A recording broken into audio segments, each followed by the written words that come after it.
Hello everyone, I hope that you're all doing well. This is me Sayyid Shujatullah. Welcome to Iqra IAS current affairs channel को subscribe करिए और hit the bell icon so that जब भी मैं video upload करूंगा आपको notification मिल जाएगा. So you guys, I have a announcement today that you can visit to www.iqraias.com. वहाँ पे 2022 मेंस के लिए टेस्ट सीरीज लॉन्च की गई है. अलॉन्ग विद दैट 2023 और 2024 के लिए foundation courses, long term batch and NCERT courses भी लॉन्च किए गए हैं. ऑनलाइन और ऑफलाइन आपको ये दो में भी कोर्सेज अवेलेबल है. एंड हमारा मेन ब्रांच है ओके जहाँ पे ओजा सर भी आएंगे. Okay, so that is Kanpur का जो ब्रांच है. So you can visit to the branch and get the details. ठीक है, राइट. तो आज हम पढ़ने वाले वेरी वेरी इंपॉर्टेंट आर्टिकल. इसका basic foundation of this article is related to liberty. Liberty का मतलब है कि you are free to live okay with utmost. You are free to live with utmost what freedom. आपको पूरी freedom मिल सकती है. Okay, you are free to live with utmost freedom. तो यहाँ पे बोलने का मतलब ये है कि there will be almost near zero restrictions होंगे आपके एक्टिविटीज़ पे. आप कहाँ जा रहे हैं, आप क्या खा रहे हैं, आप क्या पहन रहे हैं. सो that is also not, government का कंसर्न नहीं है, कोई आपको रोक टोक नहीं करेगा. सो अटमोस्ट लिबर्टी से आप रह सकते हैं अपने कंट्री में, which is guaranteed to us in preamble and also in the fundamental rights. ठीक है. और लिबर्टी का ये भी मतलब है कि आप डिसेंट भी कर सकते हैं. मीन्स आप गवर्नमेंट से नाराज़ भी हो सकते हैं और आप गवर्नमेंट के ऊपर टिप्पणी भी कर सकते हैं. That is called as criticise भी बोल सकते हैं. तो ये दोनों चीज़ें दिखाने के लिए आप डिसेंट दिखाइए या क्रिटिसिज्म करिए. आप how can you do this? You can either write in the, आप आर्टिकल्स लिख सकते हैं, राइट एडिटोरियल्स. ठीक है, जो हिंदू एडिटोरियल में आते हैं एडिटोरियल लिख सकते हैं आप, या जर्नल्स पब्लिश कर सकते हैं आप. ठीक है, आप आपका डिसेंट दिखा सकते हैं थ्रू ए पीसफुल प्रोटेस्ट से. आप डिसेंट भी दिखा सकते हैं, या आप टीवी के चैनल के माध्यम से भी आप टीवी चैनल्स मोबिलाइज करते हैं लोगों का ओपिनियन. तो लिबर्टी का मतलब है कि आप एक कंस्ट्रक्टिव अगर क्रिटिसिज्म करते हैं गवर्नमेंट का, ओके वो जो मर्यादा है वो नहीं लांघते हैं, वो जो रेस्पेक्टफुल आप जो भी कंस्ट्रक्टिव मीन्स अच्छे तथ्य देते हुआ ओके और उसको सपोर्ट करते हुआ कमेटी की रिपोर्ट के साथ फैक्ट्स के साथ सपोर्ट करते हुआ आप क्रिटिसाइज कर सकते हैं गवर्नमेंट को. ठीक है, तो वही होता है डिसेंट एंड क्रिटिसिज्म. ठीक है, फाइन. तो आजकल एक केस था, आज एडिटोरियल में डिस्कस किया गया केस था, वो मोहम्मद जुबैर का केस डिस्कस किया गया था एडिटोरियल में. और यहाँ पे ये बोला गया था कि ये जो मोहम्मद जुबैर का जो अरेस्ट हुआ है और जो भी डिटेंशन हो रहा है, इनके ऊपर जो भी कंट्रोवर्सी चल रही है, वो कंट्रोवर्सी ओके क्या है. और एडिटोरियल में ये भी कहा है अगर कोई आगे, जहाँ तक ये एडिटोरियल का जो भी मानना है, तो मोहम्मद जुबैर ने ऐसा कुछ बड़ा गुनाह नहीं किया था कि उनको अरेस्ट और डिटेंशन करें. तो बेसिकली गुनाह तो किया था उन्होंने, whatever he has spoken, वो I am not concern about कि वो अंदर मैं नहीं जा रहा हूँ. बट बेसिकली आर्टिकल में ये लिखा गया था कि मोहम्मद जुबैर ने जो भी बोला था 2018 में, ठीक है, तो वो जो भी केस है उसकी जो भी सज़ा है वो बात की बात, बट उनको बेल तो मिलनी चाहिए थी. आर्टिकल में ये कहा गया था बेल तो मिलनी चाहिए थी, बट बेल उनको नहीं मिली है. सुप्रीम कोर्ट ने बेल उनको ग्रांट की थी. वो ग्रांट करने के बाद में फिर कहीं और एफआईआर दर्ज हुई तो फिर से कस्टडी में ले गए हैं. देखिए, आप समझ सकते हैं कि कोई एक एक सेम केस में एक जजमेंट आ जाता है, आप बरी हो जाते हैं, फिर वही केस में आप कहीं और पकड़े जाते हैं, तो इस तरीके से तो आप पुलिस कस्टडी में ही रहेंगे, राइट. तो यहाँ पे जुडिशरी का क्या इंपॉर्टेंस रह गया है. जब स्टेट की जो मशीनरी है, जो स्टेट का जो पुलिस का सिस्टम है, जब इतना वो ताबड़तोड़ है, इतना बहुत स्ट्रांग है कि वो अच्छे से टेक्निकल लूप होल्स निकालते हुआ, ठीक है आप ये केस में बरी करते हैं ना, हम इनके ऊपर कहीं और केस डालेंगे तो उसको और एक सेक्शन से आपके तरफ पहुंचेंगे. तो सुप्रीम कोर्ट के पास बहुत बड़ा चैलेंजिंग टास्क है at this point of time कि किस तरीके से ऐसे केसेस ओके जो सिमिलर है और बट अलग अलग जगह पे इनका एफआईआर होके किसी आदमी को, किसी इंसान को इस तरीके से अगर तंग किया जाता है तो कैसे जुडिशरी प्रोटेक्ट करेगी लिबर्टी को. Okay, that is what is total article is all about, वो हम पढ़ेंगे. और एक सबसे इंपॉर्टेंट बात है, यहाँ पे एक नया डॉक्ट्राइन के बारे में भी अपने को देखने को मिला है. Doctrine of unconstitutional state of affairs, ये है क्या? ये new doctrine mention in the Hindu newspaper, already you know that doctrine of pith and balance is there, doctrine of solar eclipse is there, doctrine of harmonious legislations is there, doctrine of colorful legislations are there. तो आज एक नया doctrine सीखने को मिला है अपने editorial में, that is doctrine of unconstitutional state of affair. तो हम इसके बारे में पढ़ेंगे। अब जो ये मल्टीपल एफआईआर अलग अलग हो रहे हैं नुपुर शर्मा के लिए या मोहम्मद जुबैर के लिए हो रहे हैं, ये किस तरीके से सुप्रीम कोर्ट टैकल करने वाली है। So all this we are going to see ना लूप होल्स क्या हुए जुडिशरी में। जब जुडिशरी किसी को बेल देती है, वो बेल देने के बाद फिर वो इंसान कहीं और पकड़ा जा रहा है, फिर से जुडिशरी उसके ऊपर केस के ऊपर अब सुनवाई होगी। तो इस तरीके से तो इंसान बाहर ही नहीं आएगा, कहीं ना कहीं एफआईआर चलती रहेंगी और एक ही सज़ा की एफआईआर 10 बार, एक ही सेक्शन, एक ही जो भी बोले थे 2018 में, तो उसके ऊपर ही आप 10-10 जगह अगर एफआईआर करते हैं तो ये जो टेक्निकल लूप होले मीन्स ऐसा कर तो सकते हैं टेक्निकली, ओके, बट अगर ये सेम सिमिलर होते हैं तो जुडिशरी किस तरीके से उनको टैकल करेगी, क्योंकि executive is nothing but CM और उनके काउंसिल ऑफ मिनिस्टर और उनकी स्टेट मशीनरी, जो भी पुलिस है, जो भी ईडी है, ये पूरे एग्जीक्यूटिव में आते हैं। तो एग्जीक्यूटिव अगर इस तरीके से टेक्निकल लूप होल्स निकालते हुआ किसी को कस्टडी में कहीं और एफआईआर दर्ज करते हुआ कस्टडी में लेते ही जाता है, फिर सुप्रीम कोर्ट के होने का मतलब ही क्या है? Because supreme court is nothing but guardian of constitution, custodian of our rights. तो जब हमारी राइट है लिबर्टी, जब आप एक केस में बरी कर देते हैं तो सिमिलर केसेस में फिर से अगर सुनवाई अगर की जाती है तो it's a long term process, कोई बाहर ही नहीं आएगा। तो यहाँ पे एडिटोरियल में ये जो कश्मकश है, ये जो बड़ी सी दिक्कत आ रही है सुप्रीम कोर्ट को कि टैकल करना, okay, that is going to be discuss और उसके ऊपर अपने को प्रॉपर उसकी अंडरस्टैंडिंग भी होगी और उसका वे फॉरवर्ड भी हम पढ़ेंगे, ठीक है, राइट। तो छोटी सी मैं आपको ब्रीफ दे दूंगा इनकी कंट्रोवर्सी क्या थी, बिकॉज इनके आधार पे ही ये पूरा आर्टिकल लिखा गया था। ऐसा तो उनके बायोग्राफी कुछ नहीं पढ़ रहे हैं हम, क्यों हम अच्छे से कॉन्स्टिट्यूशनल प्रोविजन ही पढ़ेंगे, but you should have a base. ये है मोहम्मद जुबैर। इनके ऊपर 2018 में इन्होंने एक ट्वीट किया था, ओके। ये ट्वीट हिंदू कम्युनिटी के रिलीजन के ऊपर एक टिप्पणी थी, कमेंट था, विच is not liked by many. तो बहुत सारे लोग इनके ऊपर एफआईआर कर चुके हैं इसके ऊपर। 2018 का ट्वीट था, आज 2022 है, तो 4 साल के गैप के बाद ये ट्वीट के ऊपर हुआ है। तो ये जो एफआईआर इनके ऊपर दर्ज हुई है उसमें सेक्शन, पुलिस वालों ने सेक्शन लगाया है 295A।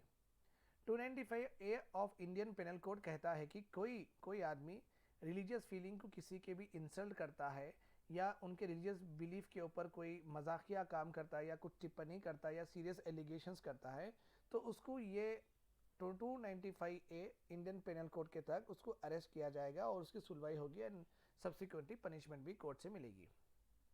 तो ये इलाहाबाद के हाई कोर्ट में इनके ऊपर केस दर्ज हुआ था। तो इलाहाबाद के हाई कोर्ट में दर्ज हुआ था, तो इन्होंने सुप्रीम कोर्ट में जाके अपील की है कि ये जो एफआईआर इनके खिलाफ हुई है उसको वो क्वैश कर दे। क्वैश का मतलब है ये डिसमिस कर दें, क्योंकि ये एफआईआर का ग्राउंड ही नहीं बनता है। उन्होंने जो 2018 में कहा था उसका कुछ बेस ही नहीं है, ना वो रिलीजियस सेंटिमेंट्स को हर्ट करे थे जब, ना कुछ करे थे। तो बेसिकली ये गए थे सुप्रीम कोर्ट में टू क्वैश, मीन्स पूरा डिसमिस कर दीजिए, मेरे अगेंस्ट केस ही नहीं बनता, बोलने का मतलब वो। सो बेसिकली आर्गूमेंट्स हुए और सुप्रीम कोर्ट उनको बेल ग्रांट कर दी है, ओके। बट वो इलाहाबाद हाई कोर्ट में जो केस रजिस्टर्ड हुआ था उसकी सुनवाई के तहत सुप्रीम कोर्ट ने उनको वो केस में बरी कर दी है। और अभी क्या हो गया, उनके ऊपर और एक केस लॉन्च किया गया है, okay. That's why he is still under custody, okay. Same offence पे, सेम 2018 के ट्वीट पे इनको फिर से और एक बार केस लॉन्च किया गया है, पुलिस वालों ने फिर से पकड़ा है, ओके, एंड फिर से कस्टडी में लिया है। तो सुप्रीम कोर्ट ने जो ग्रांट किया था बेल, तो उसकी कोई अहमियत नहीं रही है। अब सुप्रीम कोर्ट अगर इस तरीके से किसी इंसान को आप 4 जगह पकड़ लेते हैं, जैसे कि आपको पता है नुपुर शर्मा एब्सकॉन्डिंग है, वो नहीं मिल रही है किसको भी। आप समझिए कि अगर नुपुर शर्मा रहो या मोहम्मद जुबैर रहो, अगर इस तरीके से आप इनको लिबर्टी नहीं देंगे, अपना पक्ष रखने नहीं देंगे, आप इनको क्या है बोलते हैं, सो ऐसे केसेस में जो कि बेलेबल है, जिसमें बेल मिल सकती है, आप जा सकते हैं बाहर, तो आप ये, चलो भाई कौन क्या इंटेंशन से बोले क्या नहीं बोले वो तो कोर्ट डिसाइड करेगी, राइट। बट ऐसे केसेस में तो आपको मिल सकती है बेल, तो इस हिसाब से आपको बेल भी दी गई है। लेट्स सपोज नुपुर शर्मा को भी बेल मिली है एंड इनको भी बेल मिली है, बट कहीं और फिर से इन दोनों के ऊपर केस बुक होगा, फिर कहीं फिर इनको फिर से कस्टडी में लिया जाएगा, तो ये सिलसिला चलता रहा तो ना वो बाहर आ पाएंगे ना ये अंदर से बाहर आएंगे। तो इन दोनों का ऐसा हो गया कि वो कहीं एब्सकॉन्ड होके रह रही है, नुपुर शर्मा किसी को मिल नहीं रही है, ये अंदर कस्टडी में, पुलिस कस्टडी में है। तो बेसिकली दोनों भी अंदर ही है, बट दोनों भी लिबर्टी, वो बाहर सोसाइटी में नहीं आ सक रहे हैं, तो इतनी मजबूरी हो गई है, ठीक है। तो अब जुडिशरी किस तरीके से ये मल्टीपल एफआईआर से डील करे और उसके एस्पेक्ट भी हम देखेंगे। Okay, provision where SC is powerful, अभी थोड़ा पढ़ लेंगे अपन सुप्रीम कॉन्स्टिट्यूशन में सुप्रीम कोर्ट कितना पावरफुल है। देखिए, supreme court can issue writs under article 32। Supreme court के पास ओरिजिनल ज्यूरिसडिक्शंस है अंडर आर्टिकल 31। ओरिजिनल ज्यूरिसडिक्शन का मतलब है ऐसे केसेस जिसके ऊपर सिर्फ सुप्रीम कोर्ट में ही फाइल किए जाएंगे, जैसे कि फेडरल केसेस है और सुप्रीम कोर्ट ही उसका डिसीजन लेंगी। Means first time it will be heard by Supreme Court only, Supreme court ही पहली बार उसको हियर करेंगे और डिसीजन भी सुप्रीम कोर्ट ही देंगे। That is called as original jurisdiction.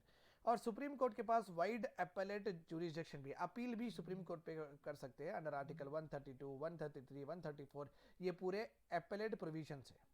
और सबसे अहम और वेरी इंपॉर्टेंट, ओके, महत्वपूर्ण जो प्रोविजन है वो है आर्टिकल 142।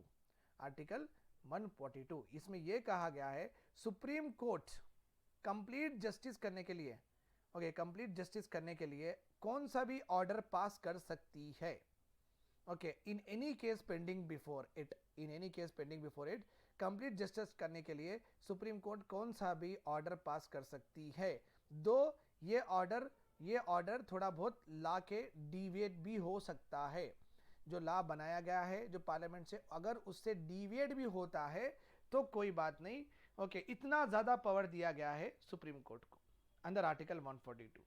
तो लॉ तो बनेंगे, you know that law implement करने वाले हैं supreme court, okay, supreme court से इंप्लीमेंट करेंगे लॉ, ओके, और लॉ के थ्रू ही चलेंगे, राइट।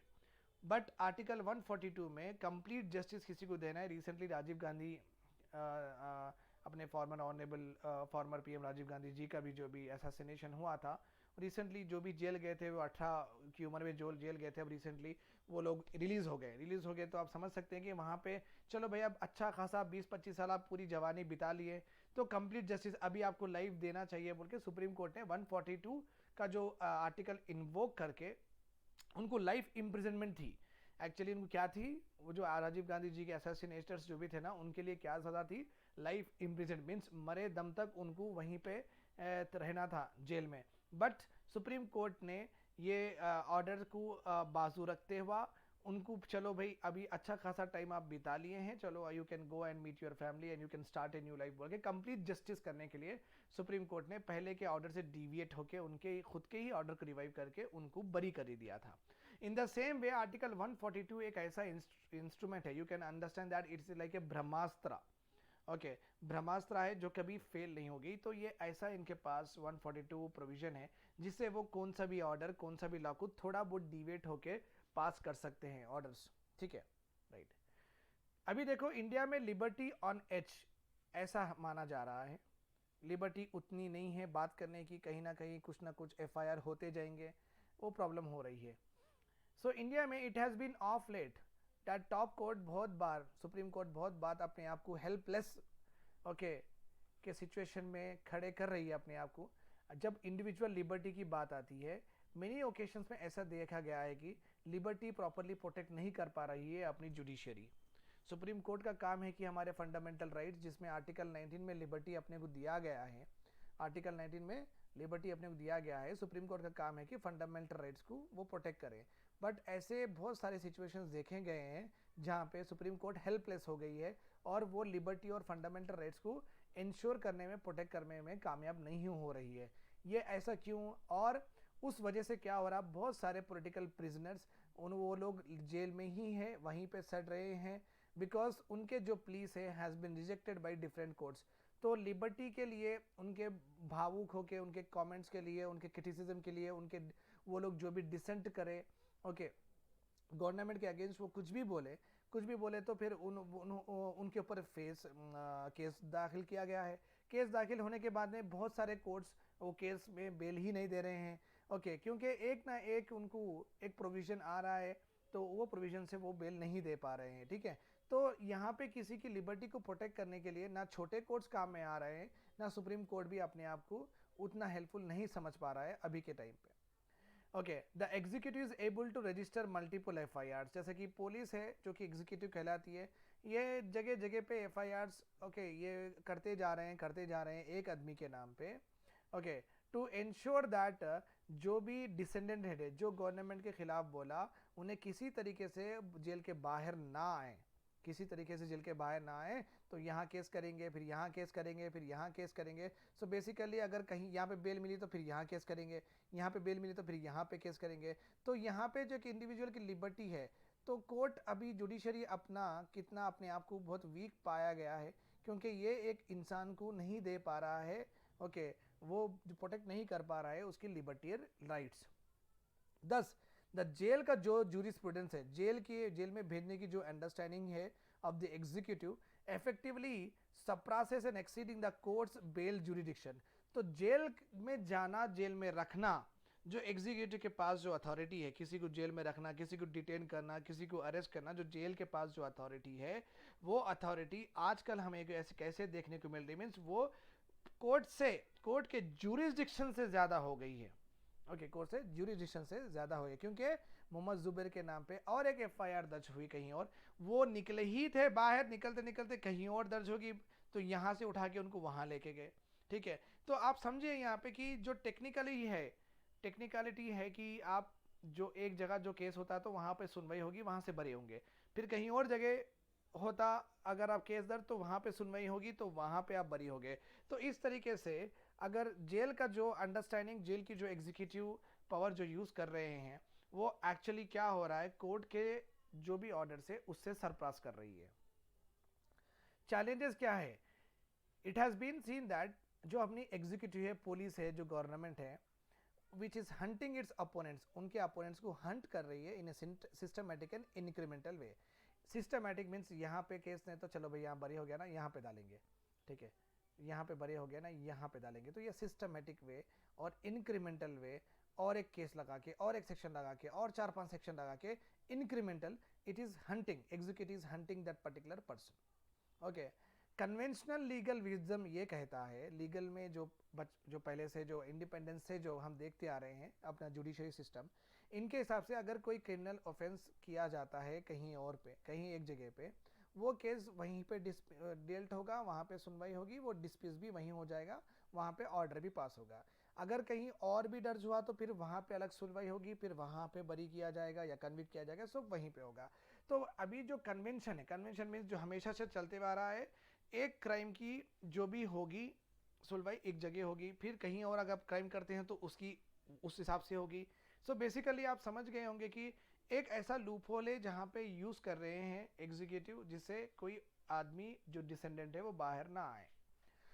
और सॉलिसिटर जनरल ऑफ इंडिया जो गवर्नमेंट के अपॉइंटेड नुमाइंदे हैं, ओके, उन्होंने कहा है court order for case in contention, उन्होंने कहा है कि किसी को अगर अगर गवर्नमेंट बरी करती है तो वो केस के बेसिस पे करती है। अगर कोई न्यू केसेस लॉन्च हैं तो वो उसके ऊपर अलग से सुनवाई होगी, राइट। तो सॉलिसिटर जनरल ऑफ इंडिया ने भी ये कह रहे हैं कि इन्होंने एक टेक्निकल डिटेल निकाल के कह रहे हैं कि समझो मोहम्मद जुबैर को यहाँ से बरी किया गया है, फिर कहीं और पकड़ लिए, तो सुप्रीम कोर्ट सेंट्रल गवर्नमेंट को पूछती है कि भाई आप इनको यहाँ पे फिर से कस्टडी में क्यों रखें। तो सेंट्रल गवर्नमेंट को जो भी रिप्रेजेंट कर रहे हैं, या तो अटॉर्नी जनरल हो गए या सॉलिसिटर जनरल हो गए, सॉलिसिटर जनरल ये कह रहे हैं कि सर हम तो यहाँ पे बरी कर दिए, बट इनके पास और एक केस है यहाँ पे चल रहा है, तो वहाँ पे पकड़ लिए उनको। तो आप समझे कि यहाँ पे जो एग्जीक्यूटिव की जो जेल की जो प्रथा है, इधर से उधर एफआईआर करते हुए एक इंसान को बाहर आने नहीं देना, अब वो कोर्ट क्या करेगी, अरे ठीक है, इट्स ओके फाइन, यहाँ पे हो गया तो यहाँ पे है, तो हम क्या ही कर सकते हैं, तो यहाँ पे फिर से सुनवाई होगी। सो तो कोर्ट भी कुछ कर नहीं सक रही है। क्योंकि वहाँ पे एक टेक्निकल प्रॉब्लम हो रहा है कोर्ट को कि किस तरीके से सॉल्व करें, बिकॉज जिस तरीके का जो कन्वेंशन है, कहीं एक जगह आपके ऊपर केस रजिस्टर्ड होता है, आप वहाँ से बरी होंगे, कहीं और भी होता है तो वहाँ के हिसाब से वहाँ पे बरी होंगे। तो हर जगह अगर जितने भी केसेस होंगे ना, आपको खुद से लड़ना होगा, हर जगह से आपको बरी होना होगा।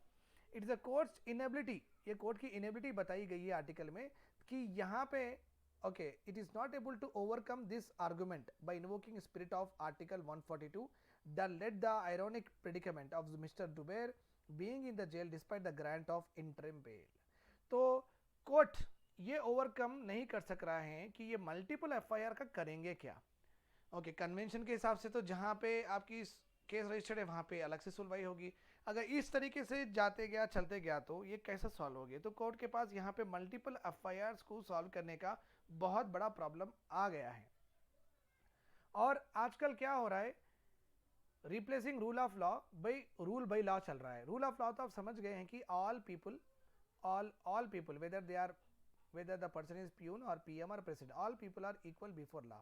लॉ के सामने सब एक है, सबको एक ही तरह ट्रीट किया गया है। बट आजकल जो चल रहा है that is rule of law is replaced by rule by law. Rule by law एक ऐसा कॉन्सेप्ट है जहां पे governing authority okay somehow will become above the law, क्योंकि सुप्रीम कोर्ट ने बेल दी है तो ये किसी और तरीके से, बेल का मतलब है कि इनको बरी करो, आप अब इनको छोड़ दो। बट एग्जीक्यूटिव क्या कर रही है, एक ऐसी अथॉरिटी, एक ऐसा लूप होल ढूंढ के क्या कर रही है, ये बेल को फिर से अंडरमाइन करके वो बंदे को फिर से अरेस्ट कर ले रही है, राइट और wrong. So executive when it become okay about the law then it is called as what, rule by law, rule by law. अगर इन दिस सिनेरियो अगर इस तरीके से चलता रहा तो जो सुप्रीम कोर्ट जो principle of rule of law पे चलती थी तो, और जो कन्वेंशन पे अभी तक चलते आ रही थी, वो चलने सही नहीं है। क्योंकि जब सिनेरियो चेंज होगा, जब एग्जीक्यूटिव रूल बाय लॉ चल रही है, सुप्रीम कोर्ट को अपने जो पुराने सिस्टम में रहने की ज़रूरत नहीं है। ओके, अगर अगर इस तरीके से होगा, अगर सुप्रीम कोर्ट अपने आप को लीगल एम्बियंस में पहले से जैसा केसेस करते थे, अगर उस तरीके से केसेस डिस्चार्ज करेंगी तो जो डिसेंडेंट है, जो भी गवर्नमेंट के खिलाफ बोलेंगे तो वो कभी बाहर ही नहीं आएंगे। तो सुप्रीम कोर्ट को भी बनना पड़ेगा एवर इवॉल्विंग। सुप्रीम कोर्ट को भी जिस तरीके से executive loop holes technicalities use करके और किसी को हमेशा ही बंद करने का ट्राई कर रही है, सुप्रीम कोर्ट भी अपने जो पहले के कन्वेंशन से, वो कन्वेंशन से हट के ओके ऐसे केसेस को सॉल्व करना बहुत जरूरी है। वो that is only the spirit of what, supreme court and the constitution, right. Professor of law, okay, professor of law Rosalind Dixon, उनके रीसेंट स्टडी में ये कहा गया था एटलीस्ट अंडर सम कंडीशन, थोड़े ऐसे कंडीशंस आएंगे सुप्रीम कोर्ट के पास जहां पे वो sufficient independence, okay, political support and remedial powers, courts can to play important role in democratic processes and commitments, and this according to this person is the essence of responsive judicial review.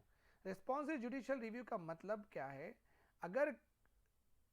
अगर sufficient उनके पास independence है कहीं काम करने का, जैसे कि 142 article है जो कि वो इंडिपेंडेंटली काम कर सकते हैं, अगर कोई किसी को पॉलिटिकल सपोर्ट से अंदर किया जाता है तो गवर्नर सुप्रीम कोर्ट अपने आप को रेस्पॉन्सिव जुडिशियल रिव्यू, इस तरीके से, ये जुडिशियल रिव्यू मतलब लॉ को फिर से लॉ को रिव्यू करके वैलिडिटी और इनवैलिडिटी बताने को बोलते जुडिशियल रिव्यू। तो लेजिस्लेटर्स बनाएंगे लॉ और ये सही है लॉ या नहीं है वो डिसाइड करेंगे कौन, that will be decided by Supreme Court, okay, fine। तो यहाँ पे यही कहा गया है, the constitutional courts in Colombia and Brazil have developed the new doctrine of unconstitutional state of affairs। मतलब क्या, यहाँ पे कोर्ट एड्रेस करेगी structural deficit, okay, with a sense of realism, reality में रहते हुआ जो स्ट्रक्चरल डेफिसिट है, जैसे कि एक जगह आप केस कर रहे हैं, फिर और एक जगह कर रहे हैं, और एक जगह कर रही है, तो स्ट्रक्चरल डेफिसिट हो गया ना लॉ में। तो स्ट्रक्चरल जब डेफिसिट रहता है तो रियलिटी को मद्देनजर रखते हुए कोर्ट भी क्या करना चाहिए, को भी अपना जुडिशियल रिव्यू रेस्पॉन्सिव बनाना चाहिए, means on time, real time responsive बनाना चाहिए, okay, to protect what fundamental rights. This is in certain ways akin to the practice of public interest litigation in India and structural injunctions in United States। Supreme court एक judicial atmosphere बनाना चाहिए। देखो sometimes ऐसा भी होता है, there is no doubt, many times ऐसा हो सकता है कि supreme court will discharge decisions in the interest of what PM, Council of Ministers, Central Government, State Government उनके उनके फेवर में देती हैं. ओके, तो इसलिए फेवर में देती हैं कि चलो भाई एग्जीक्यूटिव को थोड़ा बहुत लिबर्टी दें कि वो किस तरीके से काम करना चाह रहे हैं. वो जैसे कि अभी टीस्टा सेटलवर्ड का जो अरेस्ट हुआ है वहाँ पे उनको बेल नहीं दी गई है. तो सुप्रीम कोर्ट भी ये देख रही है कि इनसे क्या मालूम करना चाह रही गवर्नमेंट. ओके, क्यों इनको अरेस्ट किया गया है. तो सुप्रीम कोर्ट भी कभी कभी नहीं गवर्नमेंट को अब इंडिपेंडेंस देते हुआ, उनके पावर्स को रेस्पेक्ट करते हुआ उनके फेवर में डिसीजन इसलिए देती हैं कि let us understand what is actually happening. Okay, but ये बात याद रखिए कि अगर सुप्रीम कोर्ट अनचेक्ड रखती है, अगर कुछ ज़्यादा ऐसे ही छोड़ते गई तो ये बहुत सीरियस थ्रेट होगा to a potential liberty, personal liberty of an individual. तो लोग बात ही करना बंद कर देंगे गवर्नमेंट के against. But in certain range situation the court can still act as a determined umpire. Okay, who checks the executive's excesses. अगर executive हद से ज़्यादा बढ़ रही हैं तो सुप्रीम कोर्ट उसको रोक लगा सकती है, which is Supreme Court has done phenomenally well in case of what कोविड-19 के वैक्सीन पॉलिसी और पेगासस एपिसोड में सुप्रीम कोर्ट वहाँ पे सेंट्रल गवर्नमेंट को फटकारा है. ठीक है, सो जहाँ पे देना है एग्जीक्यूटिव को थोड़ा बहुत इंडिपेंडेंस, जैसे कि टीस्टा सेटलवर्ड के केस में गवर्नमेंट ने सुप्रीम कोर्ट ने गवर्नमेंट को फेवर करते हुए बेल ग्रांट नहीं की थी इनको. Okay, but on other hand supreme court ने फॉर सेंट्रल गवर्नमेंट को भी फटकारा है कि वैक्सीन पॉलिसी को लेके और पेगासस एपिसोड को लेके. तो सुप्रीम कोर्ट एक अच्छा एटमॉस्फेयर क्रिएट कर भी रही है. The need is to expand the latter approach. ये जो अप्रोच है, ये अप्रोच को जो सुप्रीम कोर्ट सेंट्रल गवर्नमेंट को डायरेक्ट करी, इसको एक्सपैंड करना चाहिए and to create a democratic judicial atmosphere that suppose the cause of what freedom. तो ऐसा एक सिस्टम बनाना चाहिए सुप्रीम कोर्ट का, किसी सूरत में भी किसी की लिबर्टी ना जाए और सब फ्रीडम से काम कर सके. तो एट दी एंड ये करना चाहिए which is not able to do by the supreme court, क्योंकि सुप्रीम कोर्ट ने बेल तो ग्रांट की थी मोहम्मद जुबैर को, फिर से वो अरेस्ट हो गए. तो यहाँ पे एक ऐसा एटमॉस्फेयर बना नहीं सकी सुप्रीम कोर्ट जिससे किसी को राहत मिले, जिसके किसी के प्रोटेक्शन ऑफ फंडामेंटल राइट्स हो, लिबर्टी राइट्स हो, वो प्रोटेक्ट नहीं कर पा रही हैं. सो किसी तरीके से उसको प्रोटेक्ट करना ज़रूरी है. The Indian supreme court is constitutionally equipped, okay, with a very larger power, okay, for the cause of liberty. The complete justice under article 142 is meant to be used when legalistic arguments as those raised by the state in Mohammad Zubair case have the effect of sabotaging the goal of constitutional justice. Okay, so supreme court के पास एक ज़बरदस्त tool है article 142. वो tool लेके supreme court Mohammad Zubair को जो अलग अलग तरीके से FIR होंगे, ये सुप्रीम कोर्ट इस तरीके से भी ऑर्डर पास कर सकती थी. सुप्रीम कोर्ट इस तरीके से भी ऑर्डर पार कर सकती थी और कहती थी कि हमने इनको बेल दे दिया है. अगर किसी कोर्ट में अगर इनकी अगर सिमिलर नेचर के ऊपर अगर सुनवाई हो, वो सुनवाई भी खारिज की जाएगी. तो सुप्रीम कोर्ट यहाँ पे रिस्पॉन्सिव बनना था, जो सुप्रीम कोर्ट रिस्पॉन्सिव नहीं बनी है अभी तक. ओके, सो सुप्रीम कोर्ट यहाँ पे 142 आर्टिकल इन्वोक करके मोहम्मद जुबैर को कंप्लीट जस्टिस दे सकती थी, which was not happened. Even framers of the constitution has deviated from the provision of Government of India Act of 1935. जब देखिए ये अडेप्टेशन है ना, आपको तो पता ही है, हमारा तो बोरोड कॉन्स्टिट्यूशन है और majority of our provisions are taken from what government of India act of 1935. आपको पता ही है ये भी. So that's why government of India act of 1935 को बोलते हैं Magna Carta of Indian constitution. Means एक बड़ा अच्छा खासा हम वहाँ से बारो करे हैं government of India act of 1935. ठीक है, तो यहाँ पे ये बोला गया है कभी इस तरीके से हो सकता है कि एग्जीक्यूटिव बहुत टिरानिकल बन जाती है, PM CM बहुत टिरानी हो जाते हैं, बहुत ऑटोक्रेटिक हो जाते हैं. तो जब सुप्रीम कोर्ट को कुछ ना कुछ पावर हम देना बहुत ज़रूरी है बोल के जो कॉन्स्टिट्यूशन अपने फ्रेमर्स से उन्होंने क्या किया है, आर्टिकल 142 को इंसर्ट किया है और बहुत अच्छे फॉर्म में इंसर्ट किया है. जो government of India act of 1935 में जिस तरीके का था provision, same to same provisions copy paste नहीं करे थे अपने कॉन्स्टिट्यूशन फ्रेमर्स. प्रॉपरली एक वर्ड इंक्लूड करे, कंप्लीट जस्टिस. मीन्स अगर कोई गवर्नमेंट टिरानिकल और ऑटोक्रेटिक हो जाती है देन डेफिनेटली 142 आर्टिकल लोगों को हेल्प करेगा. तो वो फोर्सी करके वो आगे का इतिहास ऐसा होने वाला है ऐसा सोच के कॉन्स्टिट्यूशन फ्रेमर्स ने एक विंडो ओपन करके रखा है, okay, to protect the fundamental rights. In Delhi Development Authority versus Skipper Construction Company, the top court has the power under Article 142 should remain undefined and uncatalogued so that it remains elastic enough to be molded to suit the given situation. तो supreme court ने भी कहा है ये case में कि article 142 की कोई डेफिनेशन नहीं है, इसका कोई कैटलॉग, कुछ सिस्टमेटिक पैटर्न नहीं है.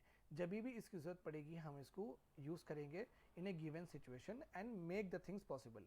क्लाइमेट में जैसे चेंजेस आते हैं उस तरीके से नेशनल के कॉन्स्टिट्यूशनलिज्म में भी चेंजेस आना बहुत ज़रूरी है. Okay, which court can not ignore even in challenging times also. एक constitution court should be able to evolve a mechanism of its own. Constitution court है ना, अपने आप में वो एवॉल्व करना बहुत ज़रूरी है एक इम्पॉर्टेंट मैकेनिज्म को, जिससे वो democratic foundations of the country वो प्रोटेक्ट करे और डी कॉन्स्टिट्यूशनलाइजेशन के तरफ भी अगर गए तो कोई बात नहीं. Incremental process of nation D कॉन्स्टिट्यूशनलाइजेशन.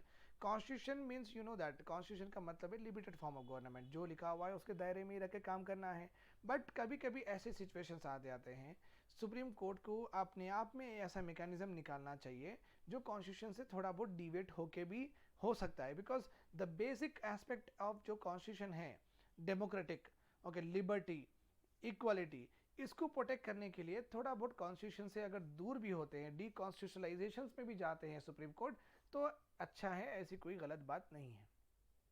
ठीक है, फाइन. तो यहाँ पे यही कहा गया है, it is essential for the supreme court of India to treat political prisoners and dissenters facing multiple FIRs and undergoing long arrest as a class. तो गवर्नमेंट यहाँ पे सजेशन है, ये वे फॉरवर्ड है. वे फॉरवर्ड ये कहा गया है अगर किसी के खिलाफ मल्टीपल एफआईआर होते हैं तो गवर्नमेंट क्या करना चाहिए, सुप्रीम कोर्ट क्या करना चाहिए, वो सिमिलर नेचर के है एफआईआर्स नहीं है देखना चाहिए.